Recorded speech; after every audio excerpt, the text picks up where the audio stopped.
அனைவருக்கும் வணக்கம். அனைவரும் கட்டாயம் செய்யக்கூடாத சில ஆன்மீக குறிப்புகள் என்ன அப்படின்றத பார்க்கலாம். சாமிக்கு எடுக்கிற ஆரத்தியில சுண்ணாம்பு சேர்க்க கூடாது. அர்ச்சனை பொருட்களை இடது கையால நம்ம எடுத்துட்டு போக கூடாது.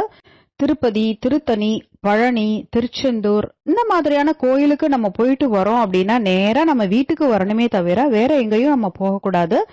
ருத்ராட்சம் யாரு அணிஞ்சிருக்காங்களோ அவங்க இறுதி சடங்குக்கு போகும்போது அதை கழட்டி வச்சுட்டு தான் போகணும்.